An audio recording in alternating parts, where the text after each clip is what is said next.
Hey guys, so with Fully Cooley Season 2 coming up in just a few days, I wanted to do something with the show, and I realized my friend Rob had never seen it before. So this is going to be a very long, unscripted, rambly discussion about the entire first season of FLCL, how our perception of it has changed, and just generally analyzing the characters and themes episode by episode. The audio quality is not perfect, and my neighbors started mowing their lawn in the middle of it, but I think it's still a good time. So let's get right to it, and I'll see you on the other side.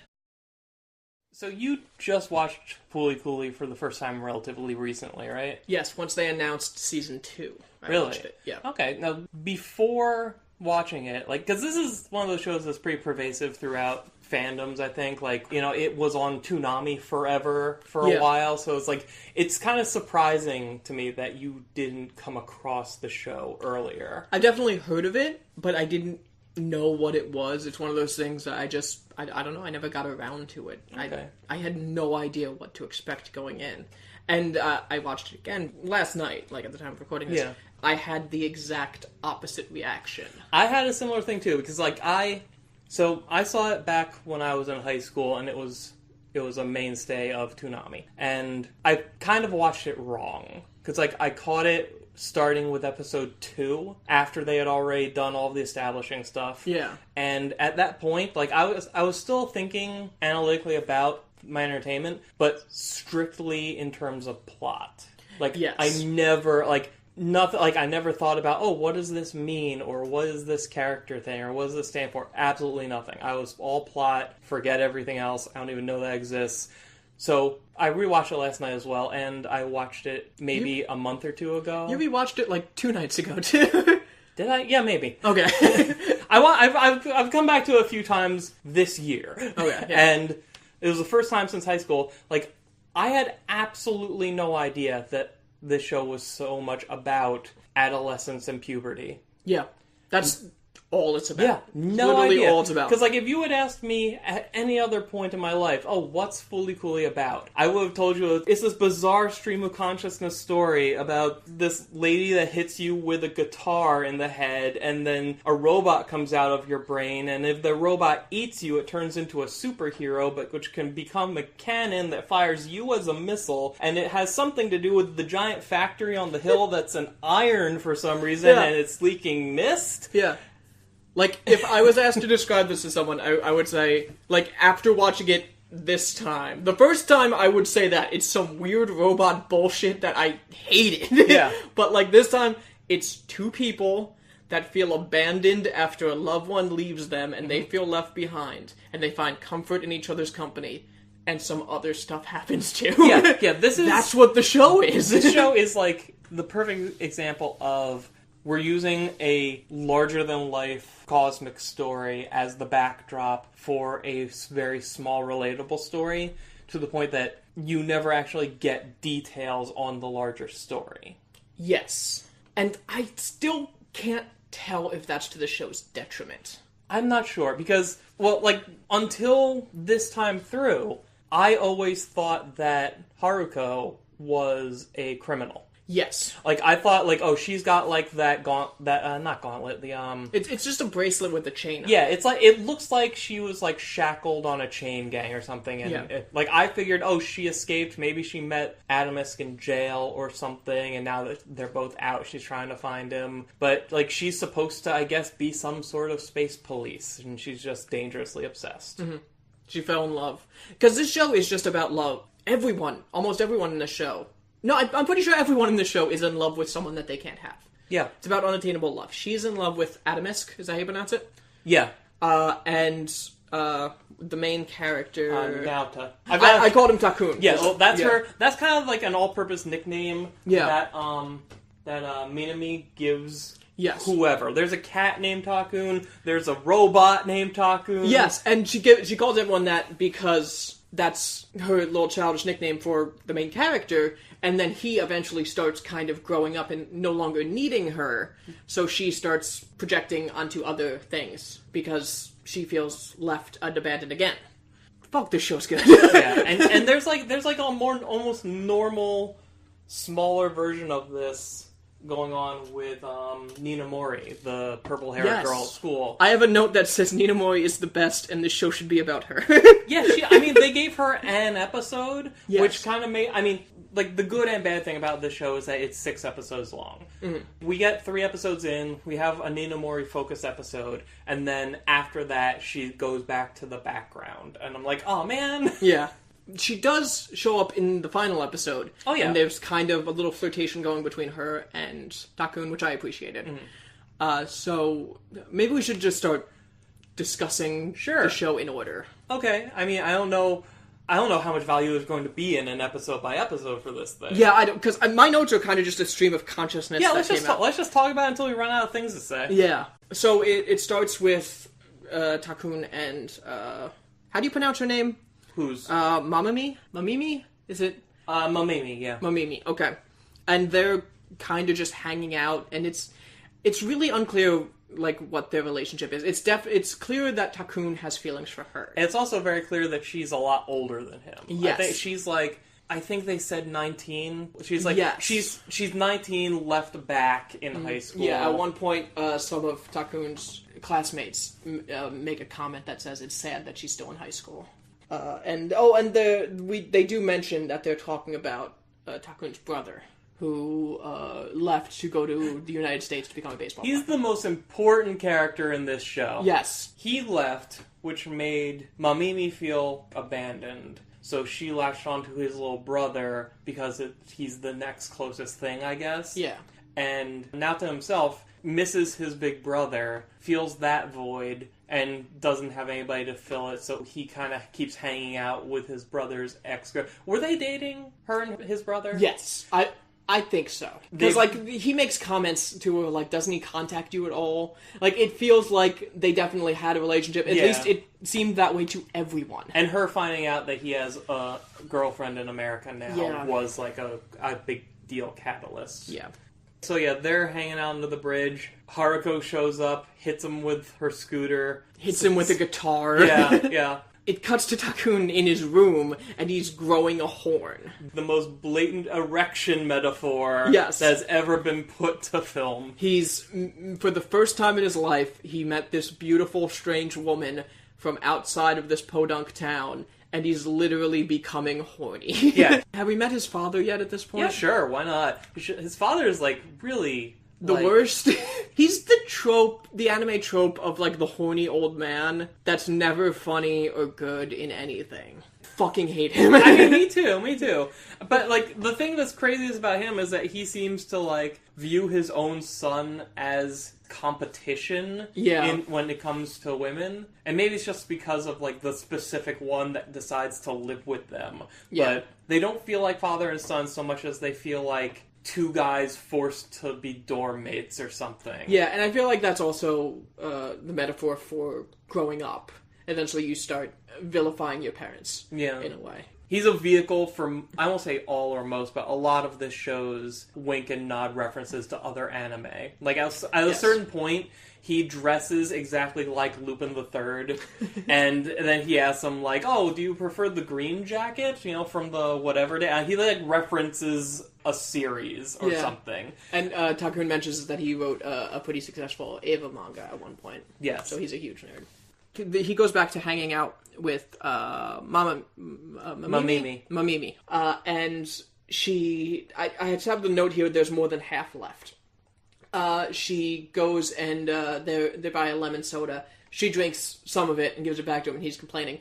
And she says there's more than half left, and he kind of snaps at her. Because I think, I could be looking into this too much, it seems like she's talking about him. Or like he takes it to mean that. And it's like, my brother's gone, but I'm still here, Yeah. And like, this is kind of like where he stands. Well, it's like, I'm more than just what he is, Yeah, his drink choice is also, like, symbolic of, like, where he is on, like, the adulthood scale. Yeah. Because he spends so much of the show complaining that he doesn't like bitter stuff, and I think somebody, maybe Haruko, calls out, like, oh, yeah, kids don't like bitter stuff, you like more sugar or something. Yeah. And I know by the end, I think in the last scene, him and his friends are in high school at that point, and they stop to get a drink, and now he doesn't want the sweet stuff anymore. Yeah. And, like, towards the end of the series, he's drinking just straight black coffee. And at the end of this episode, he just takes a swig of the lemon soda. So they have a scene where the house, like after the scene at the table of Haruko saying that she's going to stay with him, she's in his room and they're kind of explaining what's happening. Because he's been hiding the horn under a bandage. And she says, I'm an alien. And like all this stuff. I don't think he really believes her. Yeah, I also didn't believe... Like, this is why I thought she was a criminal. Because I'm like, I don't believe she's really 19, like she says. She's claiming to be all sorts of things. Mm-hmm. Meanwhile, she's trying to seduce this child in his bedroom. Yeah. And then that all gets interrupted when Takun finds out that Mamimi was there, so he goes to chase her down and talk to her. He's frustrated at being looked at as a second choice to his brother. Yeah. He isn't sure how he feels about girls in general, let alone this one. Yeah. But he knows that he wants to be looked at differently. Yeah. So he just blurts out, like, he has a... Like, we don't hear the words come out of his mouth, but it cuts back to Haruko, who's reading his mail, and dramatically reacting to, he's got a girlfriend! Yeah. And that cuts back to Mamimi reacting. She says, I'm overflowing, and it kind of looks like she might be having an orgasm. It's very sexual. And then his horn kind of pops out. I think a robot just comes out of his head. And a giant hand. Yeah, because the robot and the hand were... two robots were fighting. And one robot and the arm of the other come through. Yes. And that robot keeps fighting that arm. Yeah. The robot manages to defeat the giant hand. Haruko shows up and hits the robot, and it turns from red to blue. And then that's kind of the end. It then cuts to the household. They're all just eating breakfast or dinner like normal. And the robot is there doing laundry. Yeah, and there's this insistence throughout the series that nothing unusual or interesting ever happens here. Yeah. And I don't know, like, I'm not sure what to take from that. Because, like, clearly it's wrong, but is it just the way we perceive things differently when we don't really know how the world works? Is it just that you can get used to anything? Is it that when you're a teenager coming into all of these feelings and, like, changes that you have, like, a weird perspective on life? I think it's more of the last one. I think it's more that this is just a story about growing up. Yeah. But it's being told through these monster fights and things like that, even though it's just a story about this boy coming into adulthood. Yeah, in episode 2, we get a lot more of Mamimi's backstory. Yes. Where we find out that, like, oh, she's obsessed with this game. It's kind of like a perpetual, like, it's like an endless runner kind of thing, except you're lighting fires to buildings. Yes. And the idea being like, okay, you can never actually win, you can just maintain, which it's kind of an interesting metaphor for their lives. Mm-hmm. When she was a kid, she set fire to their school. Yes, that is strongly hinted at. And, like, that was the day where she met Naoto's brother. So, in her mind, these two things are connected to each other. Yeah. And there have been more fires around town lately. It's flaring up again now because of that feeling of loss. Like, this good thing that came into my life because I lit that fire that one time is gone now. I need more fire. Yeah. And also the robot... Conti, yes. Which she named that because that's the god of fire that you're trying to please in the video game. Mm-hmm. That is now kind of flying around town, and she is kind of worshipping it. And yeah, this episode ends with Takun thinks to himself, like he doesn't mention the fires, but he's talking about Mamami, and he says, I don't know with her where the truth ends and the lies begin. Referring to the fires, essentially. And, everything else about their relationship. Next episode is... I think this is my favorite episode of the whole season. Which one is it? This is the one with Nina Mori. Yeah. This is great. There's a lot more going on in this episode than I thought first time through. Yeah. Because when you think about, like basically her whole thing... Because her parents... almost got divorced. Her dad almost went into jail. He's the mayor of the town, I guess. He's sleeping with his secretary. The way that she talks about it, she says, like, oh, you're a smart secretary because you brought different clothes or something like that. Like, implying that he's been doing this with several secretaries. Yes. So, like, big family problems, lots of drama, lots of spotlight for the whole family. she's trying to kind of take it like a champ. She's trying to be the adult in the household, kind of. And her whole through line comes out later on when, like, she's staying over at Taku's house, talking about how, like, if the truth hurts too much, come up with a different one and then just go for it as hard as you can until it becomes real. Yeah. Like, wear a mask so often that people just think it's your face. Yeah. We should mention, they're putting on a school play. Yeah. The whole class voted on the moles of the play. She rigged the votes to get the lead in the play. Also, Takun is playing Puss in Boots, which he does not want to do. Also, he has cat ears this week. Yeah, I mean, because, you know, I think just because anime. Because anime. Nothing comes of that, by the way, now that I'm thinking of it. I mean, the cat ears turned into spider legs. No, they don't. No, she gets the spider legs. No, but what happened was, like, the two of them are talking outside, and Haruko rounds the corner on her Vespa, slams into him. Because they hit heads. Yeah, they have like a slow-mo, oh, their mouths are and they'll kiss, but then his forehead just jams into hers, and you can see both of their foreheads start to flicker. Oh, I never noticed that. Okay. And then, like, but he still has the ears, and then later on, when he outs her, basically, yeah, she freaks out, and his ears disappear, his cat ears disappear, and now they're on her head. And then they come out. They weren't cat ears. They were like the tips of claws. Oh my god. Yeah. I missed that detail. That's great. It helps when you rewatch the show 4 times in a month. Okay. And basically, she's doing all this because she is actually not holding it together well at all. And she has this belief that both her parents will come to this play and see her. And if they see her, it will save the marriage somehow. Yeah, like, it matters to her because this is something that they will do together. And it can be a happy moment. I also think it's her trying to kind of, like, the cherry on top is that I can make this guy I have a crush on also be involved. Because it seems that's what I was, like, thinking the whole time. Yeah. I was like, oh, maybe they have a kissing scene or something, and that's what she wants. And it was like, no, my parents need to be together. I was like, okay, that's good. I still think it's in there, too. That's like, probably in there, I mean, after this point, she's blatantly annoyed that he's paying attention to these other girls. Yes.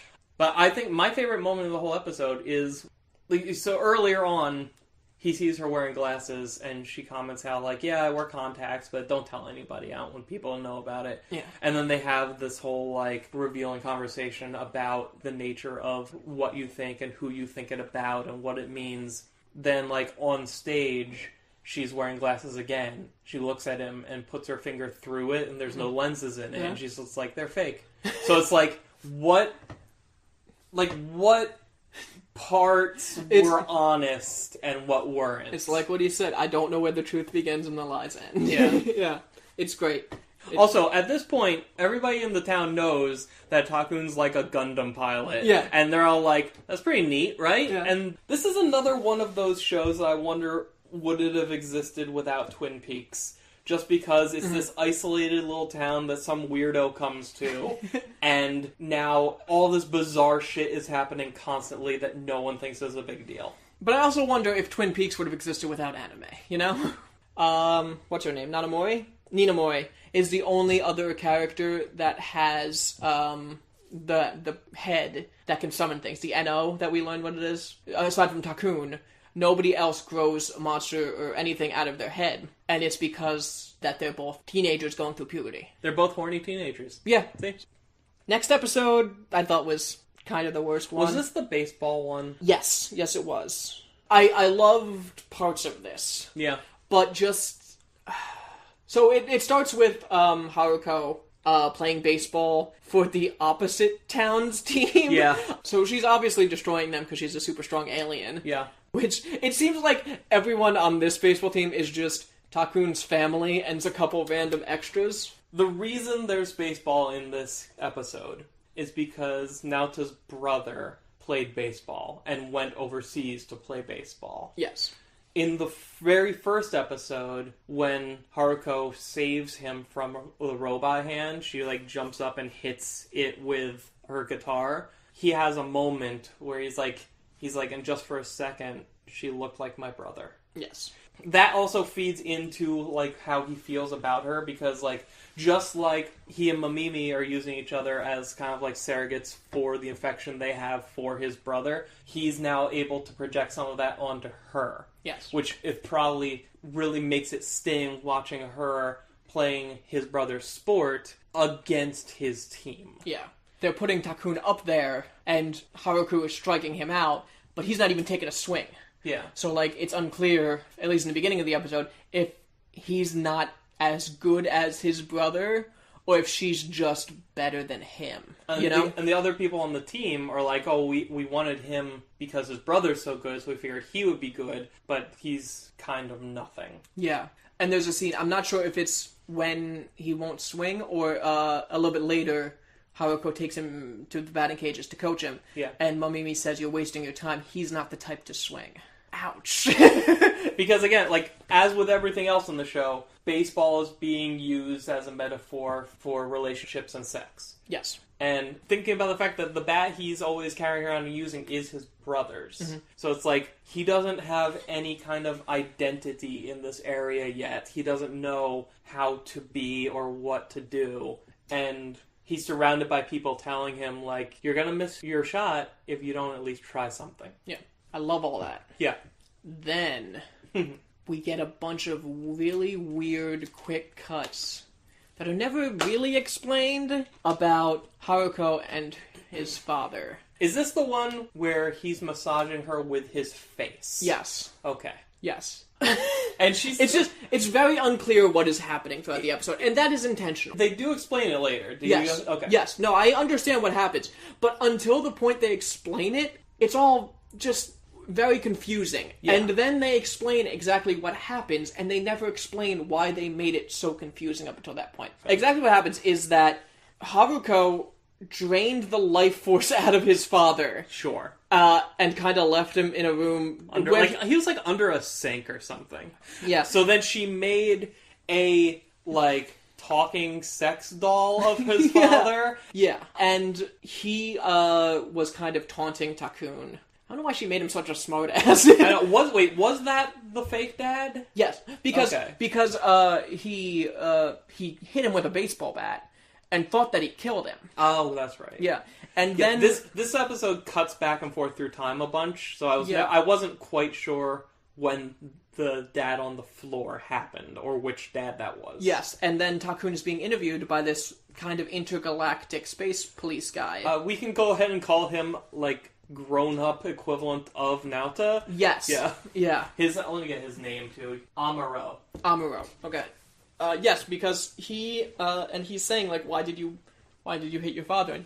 And Takun's denying it. He's saying, I didn't hit my father, I hit the TV, and all this stuff. And eventually it comes out that he hit this sex doll, essentially. What I don't understand is why there were all those quick cuts jumping back and forth between the interview and what actually happened. It was all very confusing and unnecessary. Yeah, I don't know. I'm not sure if this is just them trying to keep a certain aesthetic with the frenetic nature of the show, or if it was supposed to say something about how frantic Naota perceives the events in his life, or how, like, unorganized it is. Or maybe it was traumatic because he thought he killed his father. I don't know. All I know is dumb. Amuro, whatever. He should be more interesting than he is, because because Haruko has come to Earth before. She used a totally different name, and he was the kid that she latched on to. I don't know if she's come to Earth before.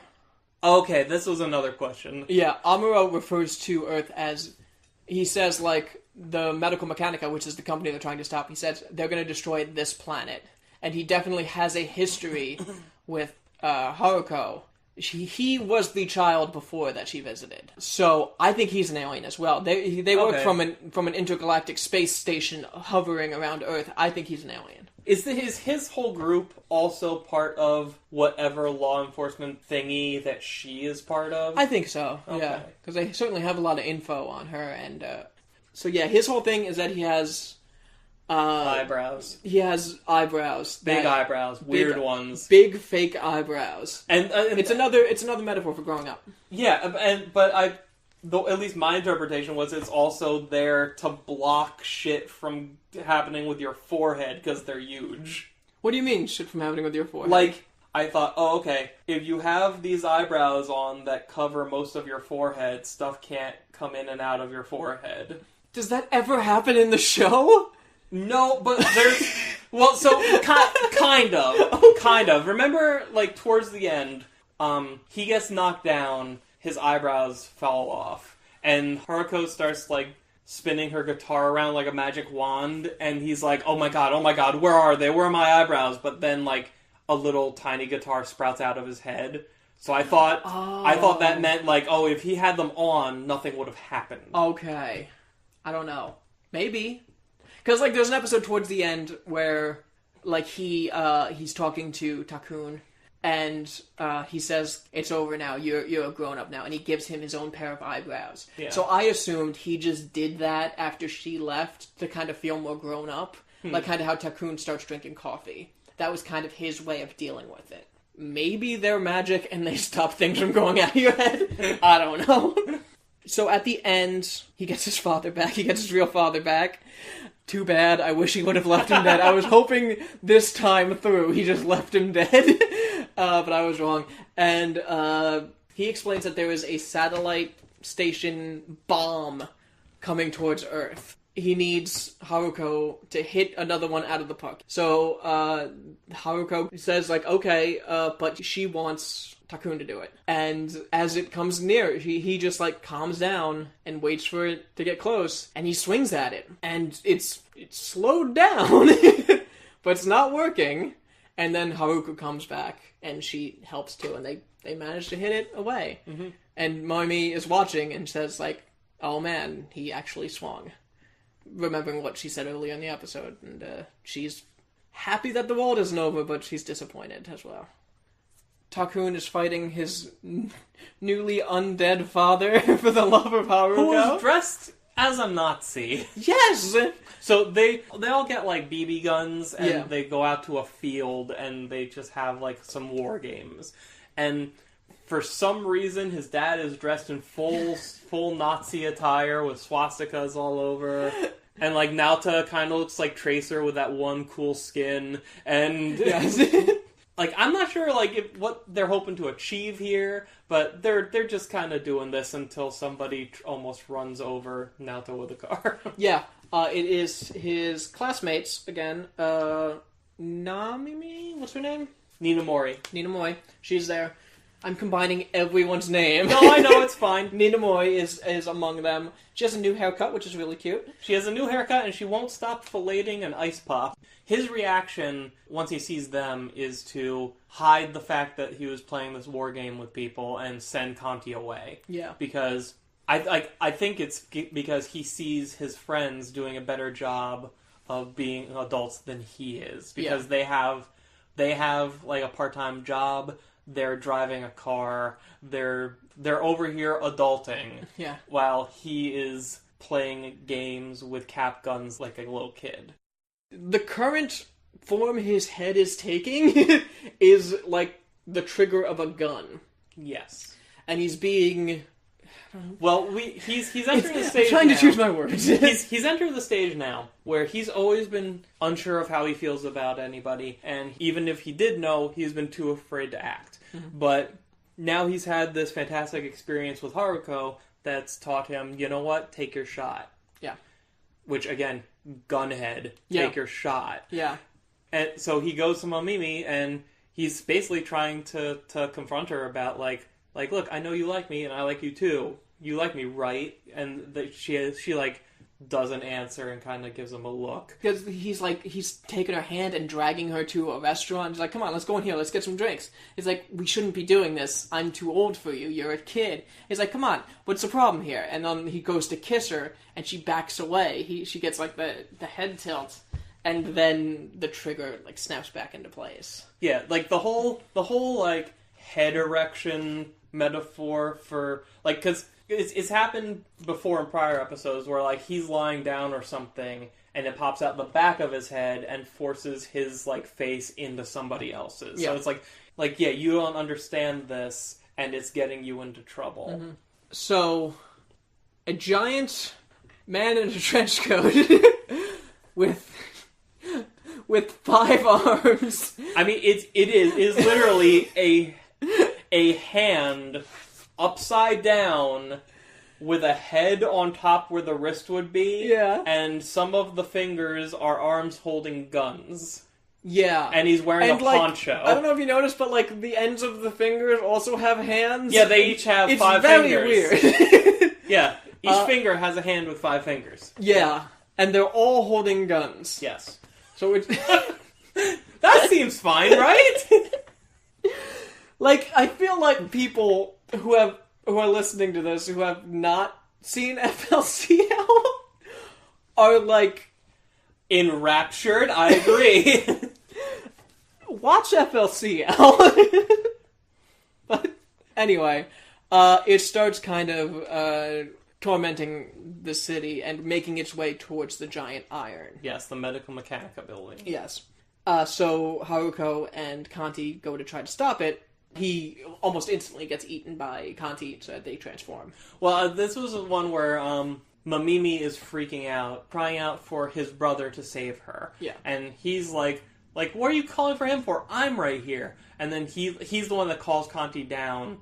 Yeah. And then, like, before he climbs into the big monster mouth, he says, like, look, don't call me Takun anymore. That's not my name. I'm the one that's going to save you. Not my brother, me. And then he gets in the robot. Yeah. Even though they're only in danger because of him. Yeah. So they go, Haruko and Kanti go and fight this thing, and it's a tough fight. It is. It's also one of like the most blatant classic anime Easter eggs, which I can't remember the name of it now, but there's like a really, really old anime like OVA where this girl in like a red bunny suit is on like a flying surfboard fighting giant robots, and that's just what Haruko's doing, except she's on a guitar. Eventually, they end up winning. They shoot a giant hole in this thing's chest, and it lands as a hand about to grab the iron. Is this when Adamisk comes out? Like, what happens with him? This is the one where they're fighting, and he pulls the guitar out of his face. Okay. It's Adamisk's guitar. And then Naoto falls out. Haruko is looking at Kanti, and they kind of say, like, it is you. Like, they realize that this is the Pirate King Adamisk that she's been looking for, and they kind of fly off together. And then that's the end of the episode. And I mean, and we should say the reason why she's hanging around Naoto so much is because not everybody's head can make an effective wormhole, but his is really good at it. Yeah. So what this is like sometimes conditions are right and he can kind of open a door and kind of start to pull Adamisk through. It's not very well explained. It's not. But that's not the focus of the show. Yeah, this is the larger story that we're not seeing. Yeah. Also, the guy with the black eyebrows, the one who... So, at some point, he yells to Haruko, what does that kid have that I didn't have? He never got over his own feelings for her, which I thought was a really nice detail that even as an adult who's supposedly, like, moved past this, he's still following her around, and he's riding a Vespa of his own. Yes. Yeah. That's his love that he can't attain. Yeah. Naoto comes home, and it's the same scene as from the first episode. Haruko's just sitting there, and it's like a manga panel. And they break the fourth wall here, which is weird. This was a little too far. The father asks Naoto, what does fully coolly mean? Like, you're the main character, you need to know. Like, come on. It's a bit much. While all this is happening, Mamimi, she's been depressed because she not only lost her boyfriend, but she lost Takun. And then this cute little robot thing comes up to her. It kind of looks like a little... When it starts, it looks like a little mouse or something. It's almost like a little table. Yeah. And it likes... What is it? It eats her cell phone. It tries to eat her cell phone, but she is contemplating calling her boyfriend in America. Yeah. And, like, she's, like, opening and closing it and stuff like that. And then, like, she drops it, and he wants to eat it. And she's like, no, that's his number. Then she lets it. She says, you can eat it. And this is the point where her world becomes about revenge. Yes. She has a revenge list. She has a revenge Which is great. She has a revenge list and a killbot that likes to listen to her. And she names it Takun. Of course. And she basically just rounds up... She goes back to school, I guess, and steals everyone's cell phones somehow and just starts feeding it to this robot, and every time it eats something, it gets larger. Yeah. And eventually, it's like the size of a van. Mm-hmm. And now it's starting eating Vespas. Like, somebody rode past her on a Vespa and splashed I think it was her. eyebrows. Oh, was it? I think so. Oh, okay. She's, like, trying to pull on its leash, and Naoto's friends say, like, hey, it's that weird girl. And that Naruto dumped. Yeah, she gives them a look, and the dog bot gets angry at them and is going to, like, go eat them, and she's yelling, like, no, stop it, they're not on my list! Instead, it just eats their truck. Yeah, it eats their truck, it becomes ginormous. Yeah. It just wanders into Conti, who's, like, helping some kids cross the street or something. Which one's Conti? The robot with the TV. Yeah. Come on, I know we've been talking about this for a while, but come on. Yeah, okay. Yes. Conti's the best. And it's trying to attach itself to the hand. Because this is the giant hand that's trying to grab the iron. Yeah, this is the piece that's missing. Yeah, this is the terminal core. This is the thing that can plug that hole they hid in it to turn it on and make it do its thing. Yeah. And it assimilates... Does it? Yeah, it assimilates Conti and becomes this weird, like, walking around worm thing. It's trying to merge with the hand, but it can't because it's missing something. Yeah. And then Haruka shows up with Naruto. And throws them in. Yes, because... By the way, they've been living on the street as homeless people for, like, a couple weeks. Yeah. And Ninamori finds them when they're sleeping on a park bench and just sort of, like, walks away. Like, oh, he's made his choice and it wasn't me. Yeah. That's the right move. Yeah. So there's a scene where they're up there, there's a giant worm monster behind them, and Naruto is literally standing between Haruka and a death beast. And eyebrows. And he's... adulthood. Yeah. And he's like, you cannot trust her. Do not listen to her. And it's like, it's so good, because he's looking at his future. It's like he's throwing away everything, but he doesn't want to grow up, you know? Yeah. And he turns, and he goes with Haruka. And she tosses him into the mouth of the creature. Yeah. And in here is where we get the explanation of, like, oh, Medica Mechanica, their big iron factory is on all these worlds, and then the hand grabs them and irons out the wrinkles in all of our brains, so we can't think. Who cares? It doesn't matter. None of that matters. So there and there now.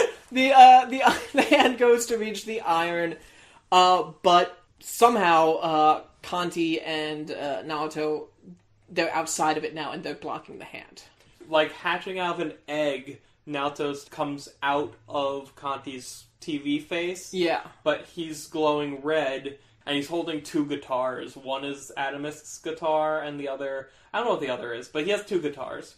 And basically, he has taken in himself entirely all of Atomisk's power. Yes. At which point we get a strange line from Haruko, where she says something to the effect of, like, that's my power, I wanted to eat him. And I'm confused. I thought she was in love with Atomisk. I think she's just, she's dangerously obsessed. Yeah. Like, I love you so much, I have to kill you, kind of obsessed. Yeah. And they have a big, crazy Dragon Ball Z fight for a few seconds. Yeah. She's on the ropes, he's, comes in for, a kill shot, and then stops, and just tells her, I love you, and kisses her.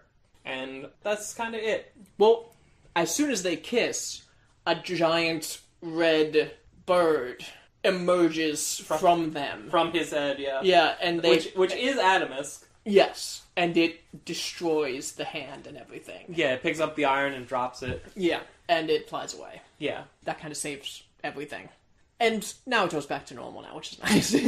And, after this is when we see, a few months later... Well, first, Haruko talks to him.